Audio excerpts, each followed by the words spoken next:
वाराणसी एक ऐसा शहर जहां हर गली में इतिहास सांस लेता है और हर घाट पर जिंदगी और मौत का मिलन होता है। लेकिन इन सब में सबसे रहस्यमय है मणिकर्णिका घाट।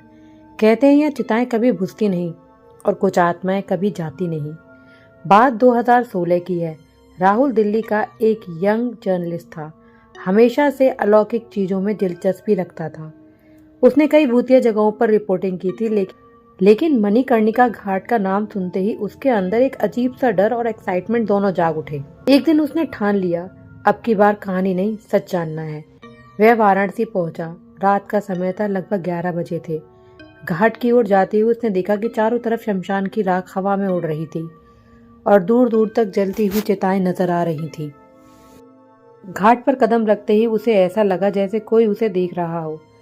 राहुल धीरे धीरे घाट की सीढ़ियों पर उतर रहा था। तभी उसे एक बूढ़ा आदमी दिखा, सफेद धोती, लंबी दाढ़ी और आंखों में अजीब चमक। बूढ़ा बोला, बेटा यहाँ रात में क्या कर रहे हो? राहुल ने जवाब दिया, मैं जर्नलिस्ट हूँ, यहाँ की सच्चाई जानने आया हूँ। बूढ़ा मुस्कुराया, लेकिन उसकी मुस्कान में कुछ डरावना था।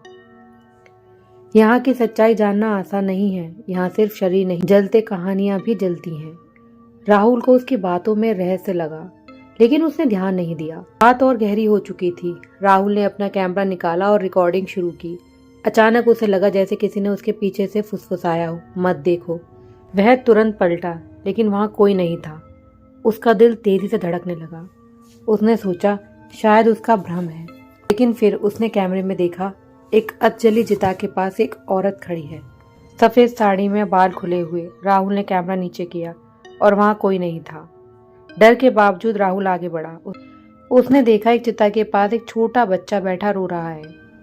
राहुल उसके पास गया और पूछा, तुम यहाँ क्या कर रहे हो? बच्चे ने धीरे से कहा, मुझे घर जाना है, लेकिन मम्मी नहीं आ रही। राहुल ने इधर उधर देखा, लेकिन वहां कोई नहीं था। तभी अचानक बच्चे का चेहरा बदलने लगा। उसकी आंखें काली हो गई और आवाज भारी हो गई, यहाँ कोई घर नहीं जाता, सब यहीं रहते हैं। राहुल पीछे हट गया। उसका शरीर कांपने लगा। राहुल भागकर उस बूढ़े आदमी के पास पहुंचा।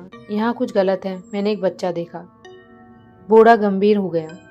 मैंने तुम्हें पहले ही कहा था, यहाँ आत्माएं भटकती हैं। राहुल ने पूछा, क्यों? उन्हें शांति क्यों नहीं मिलती?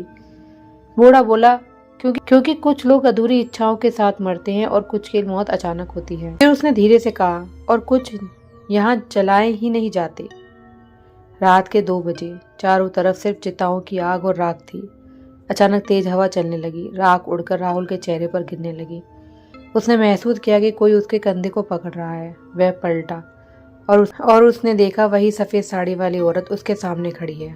उसकी आंखें पूरी तरह काली और चेहरा जला हुआ था। वह धीरे धीरे बोली, तुम यहाँ क्यों आए हो?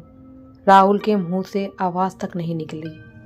औरत ने उसका हाथ पकड़ लिया। उसका टच एकदम ठंडा था। राहुल को लगा जैसे उसकी ताकत खत्म हो रही हो। तभी उसे पीछे से वही बूढ़ा आदमी दिखा। उसने जोर से मंत्र पढ़ना शुरू किया। औरत अचानक चिल्लाई और धुएं में बदलकर गायब हो गई। राहुल जमीन पर गिर गया। सुबह हो चुकी थी। सूरज की पहली किरण घाट पर पड़ी।